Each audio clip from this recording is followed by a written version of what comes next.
When I first conceived of this symposium, the first phone call I made was to Ron Kagan. Ron Kagan is the director at the Zoological Society in Detroit, the director of the Detroit Zoo since 1993.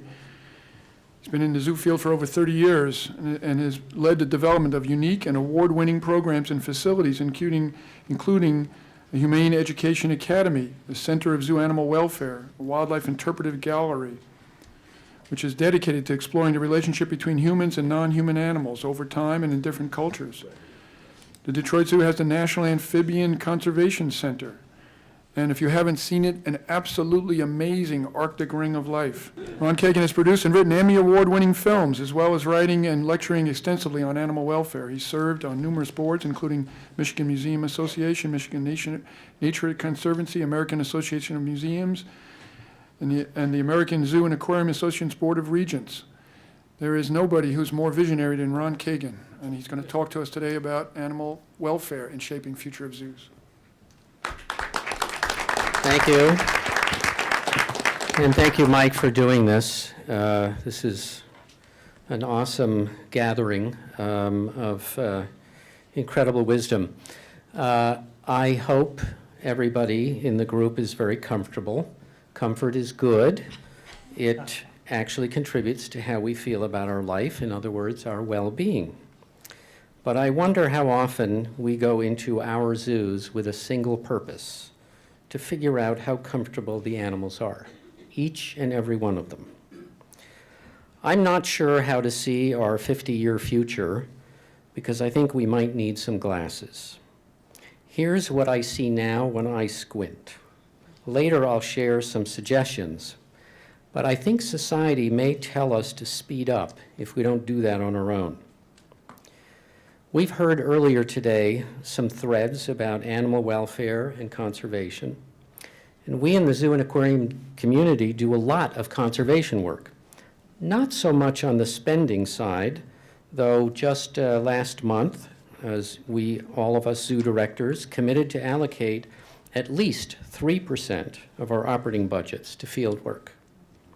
Anyway, let's be clear. Effective conservation advances species welfare, not necessarily individual animal welfare. We can do both conservation and animal welfare work, but they're not the same and at times can conflict. Concern and resources for individuals can interfere with efforts and allocation of resources to save populations and species. But advancing animal welfare can also support our credibility as concerned institutions engaged in meaningful conservation efforts. If a zoo animal, sometimes we call them ambassadors, languishes in captivity, it really undermines everything we do. No dire situation in the wild justifies compromised individual animal welfare in a zoo. So, let's candidly talk about some of the animal welfare challenges for us, and perhaps more importantly for animals. Then let's think about where we might want to navigate to over the next 50 years.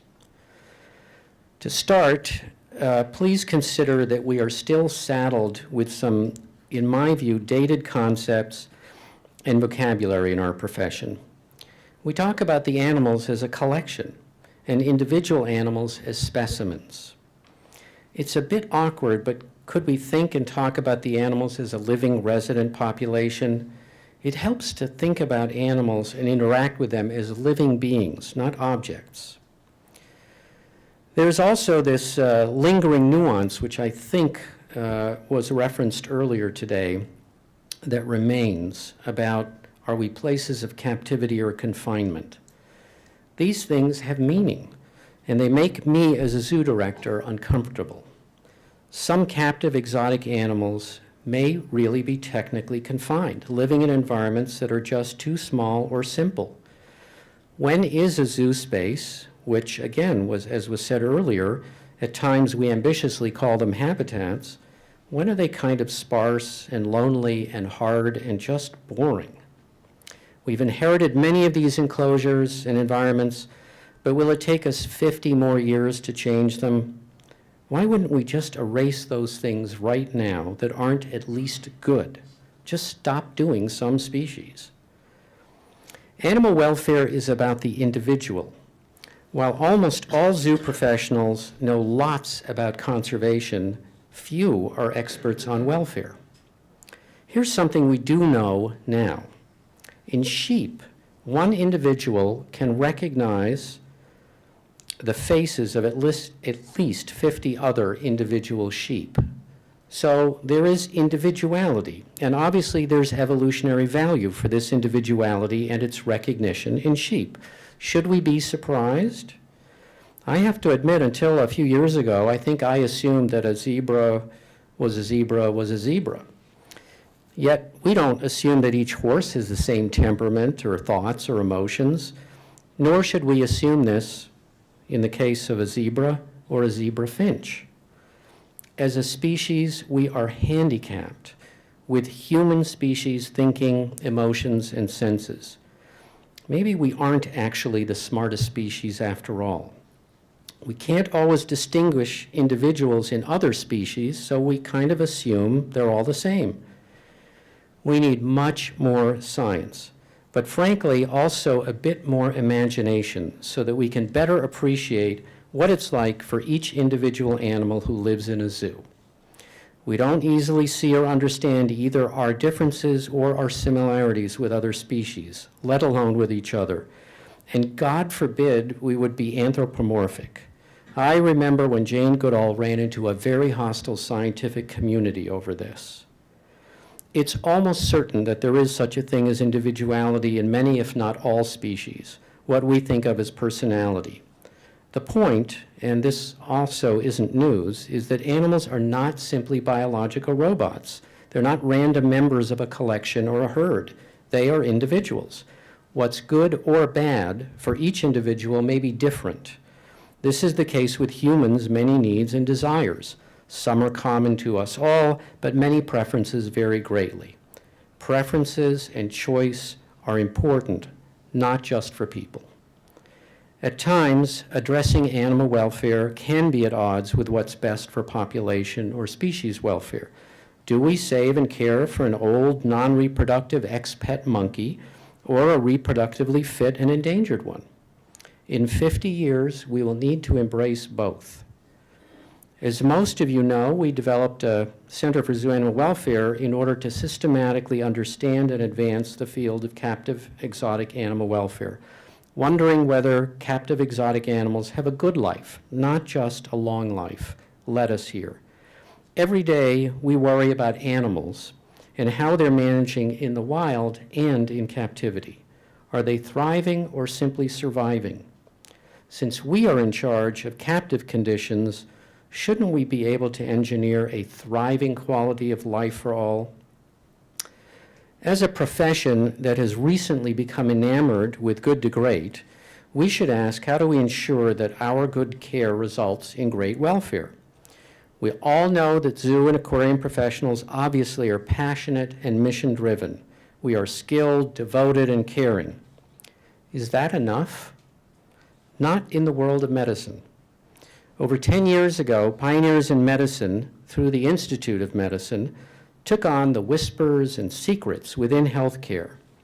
They recognized and acknowledged, with ample media prodding, that for many patients there were unintended and not insignificant consequences of hospitalization.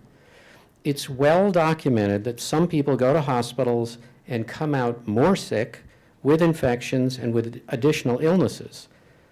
Patients complained and sued. Ours obviously can't do either. Over 100,000 people in America died unnecessarily each year.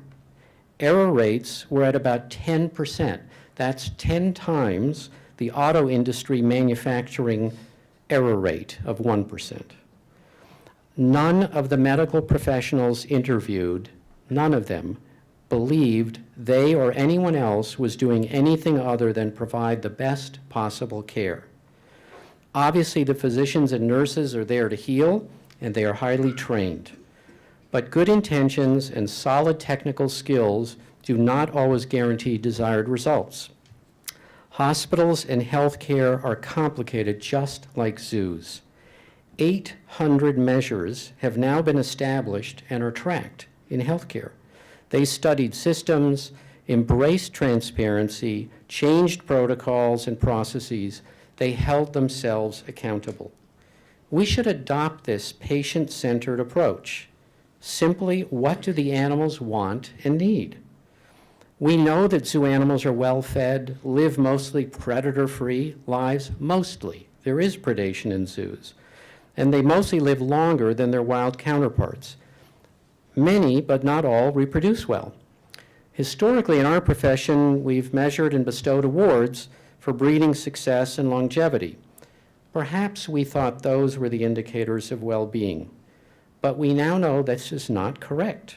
Long life and reproduction are obviously important, but it's not hard to imagine that if we put most species of male and female together in a safe, sterile place, and I imagine this would be true if you put a man and a woman in a prison, those basic captive conditions would sustain long lives and reproduction. The individuals would have care, but they wouldn't thrive and could easily suffer without freedoms, including choice. Animal welfare scientists long ago established a framework based on needs of various freedoms. Choice was one. Without freedoms, compromised welfare is found. Do zoo animals have those freedoms? And for those who don't remember what those 5 freedoms, which were established now 45 years ago in England and then expanded to 7, it's freedom from injury and disease, freedom from hunger and thirst, freedom from thermal and physical distress, freedom to express natural behaviors, freedom from experiencing fear, having the freedom to control your environment, and freedom from boredom.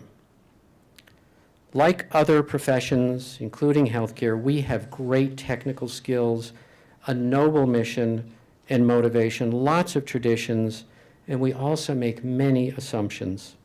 These can lead to overconfidence, believing that all is well for all captive animals. There is, in fact, little training available, specifically in exotic animal welfare, not training in care, but in welfare. What's the difference? Care is kind of like provisioning, like providing food and water and shelter. These can be very hard to come by in the wild, not in captivity. But these provisions are not enough. We should not think that the significant survival challenges facing animals in the wild provide us zoo professionals with some sort of moral pass on the profound responsibilities and obligations associated with being a captor. There are very, very few staff positions in the U.S. zoo and aquarium community that are animal welfare specialists. Yes, enrichment positions exist and related initiatives continue to expand, but many enrichment activities last but a few minutes a day. And one could argue that our enrichment efforts essentially confirm that at least some of the captive animals are challenged by zoo life as it is today. 50 years from now, added enrichment should not be necessary if we've done our job. That's because enrichment is an acknowledgement of the need to compensate for inadequate physical and/or social captive environments. Some realize that if our assumptions have been wrong all these years about how zoo animals are faring, that the ethical and financial implications could be significant. The economic impact of addressing farm animal welfare issues has indeed been significant. Society demanded it. Recent work, however, does reveal that improving conditions of some production animals may only actually add pennies to consumer costs. It might be different for the zoo community. In order to develop a rich 24-hour-a-day captive environment for polar bears, we spent $15 million 10 years ago on the Arctic Ring of Life for just a few polar bears. The new elephant facilities that are being developed in several places are costing as much as $40 million each for just a few animals. So the financial repercussions, if fundamental change is needed for elephants, bears, and the other thousands, and I believe it is 10,000 species are in zoos and aquaria worldwide, this could be very significant and obviously represents a big obstacle. Perhaps we could trade quantity for quality. fewer species and fewer individuals in 50 years. The challenges for captive exotics are fairly obvious. Captive environments can be safe but limiting, and not all animals can cope or handle all those limits. One can make the case that a captive exotic is not exactly the same as a wild one, as was mentioned earlier, depending on where it was born and its life history. But really, we must deliver on a decades-long promise that will make captivity naturalistic and similar to the wild. This doesn't mean that we add a pastoral portrait or a mural of a forest in the background and therefore we've made something natural. Similarly, large indoor rainforest exhibits that actually only carve out really small individual spaces for animals aren't enriching for anyone other than the visitors. We need to create for every animal an unpredictable and dynamic environment filled with choices, and yes, even some occasional stress, just not distress. To constantly change what is happening in the physical and social environment is crucial. If the environment is qualitatively or quantitatively deficient from the animals or the patient's point of view, then the animals will get bored, neurotic, or worse. And all this can be measured scientifically, and in less than 50 years, can probably be corrected for many, possibly all individuals and species. The knowledge and the tools to assess and address well-being are already available to us. What is it like today for an antelope in a holding building as the keepers clean?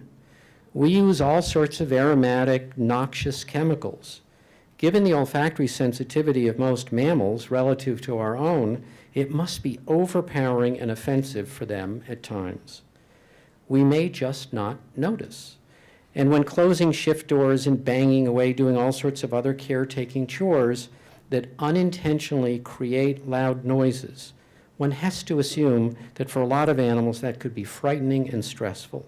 These are just two examples of many unintended consequences of caring for zoo animals.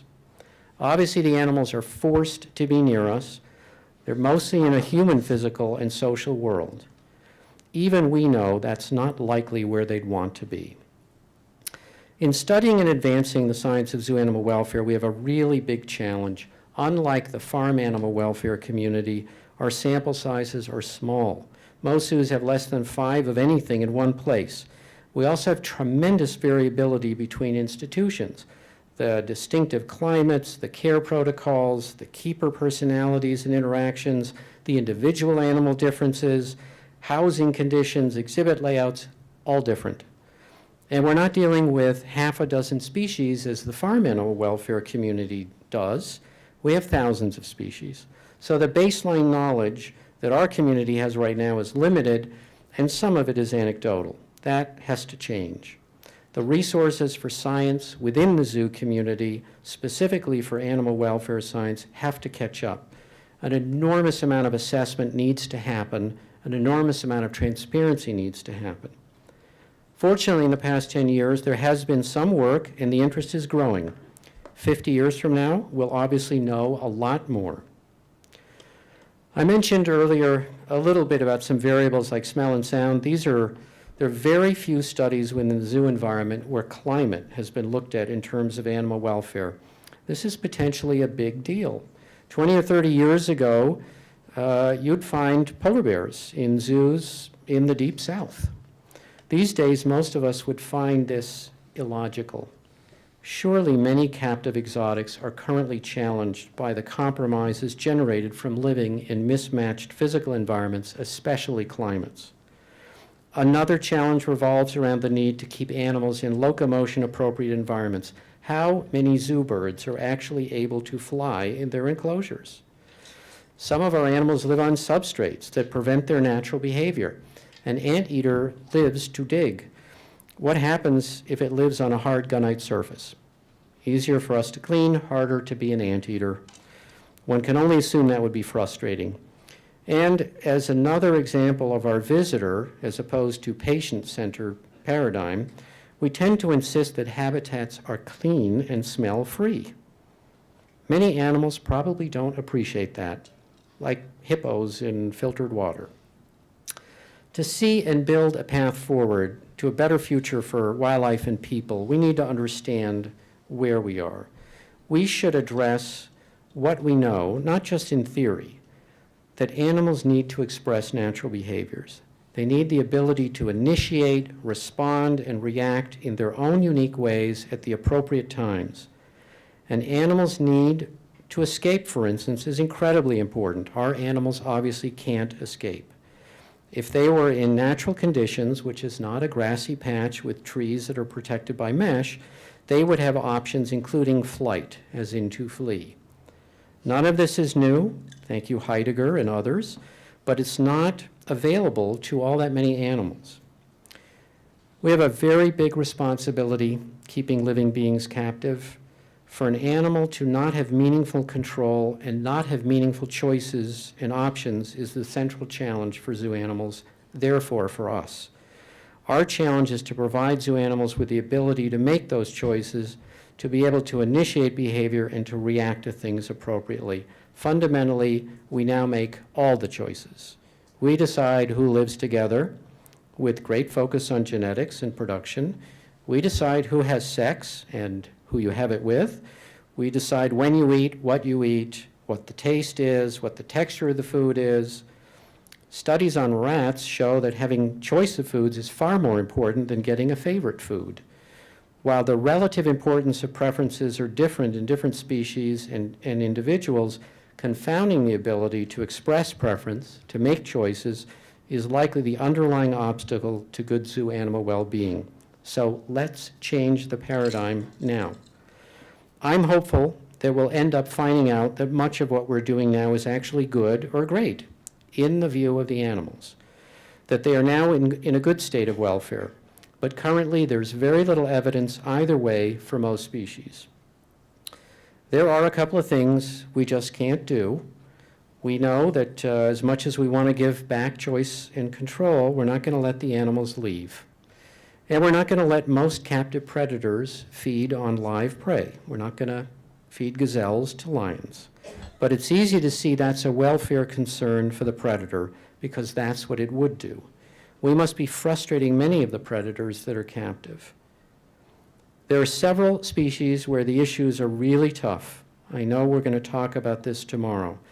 With captive polar bears and elephants, you just have to wonder where we will be in 10 years, let alone 50. And maybe that's the point. We don't know how to successfully keep self-sustaining populations of individually thriving animals for some species. We really should know by now, and using common sense would help approach this. Why do we care for certain species like elephants so differently?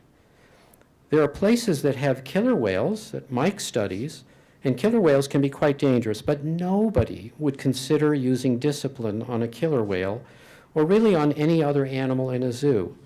Yet with elephants, they still can be chained and they can even be hit. Nobody encourages it, but it's allowed if there's a perceived human danger.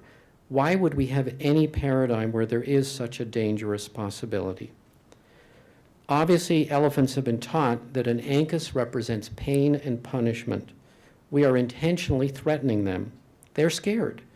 Frankly, it's tough to argue that this type of paradigm, humans using discipline, would be good for any kind of animal welfare. The other thing that is interesting is that we still tend to adopt and focus on minimum standards. Why? Why not optimum standards? 50 years from now, we will know what these are, and we will know if we're meeting them. Zoos are unique societal intersections. This is where science and education and values and public policy converge.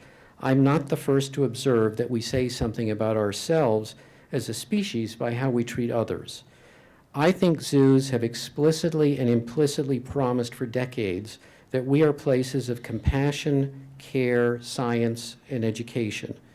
We must be sure that zoo animals are not compromised beyond their ability to cope with those compromises, that we select and keep species, for instance, carnivores that have relatively modest home ranges seem to do better in captivity than others.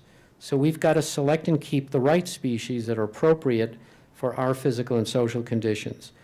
We should provide conditions that are safe and supportive of animals' ability to thrive, not just survive. That would be a true sanctuary.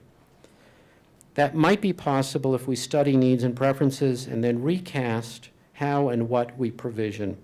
We must align our physical and social environments with all their needs and their preferences, not just ours.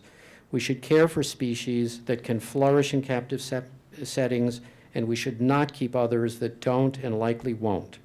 50 years from now, society won't allow us to get by with good intentions. Perhaps we'll be a little bit less focused on charismatic megavertebrates. We'll worry about the welfare like amphibians, even bullfrogs. Bill Conway will remember his landmark paper of 30-some years ago on bullfrogs. We won't think that welfare or conservation initiatives should be approached as if they are beauty contests. Save a panda? Fine, but let's also save 100 amphibian species for less money. Thank you.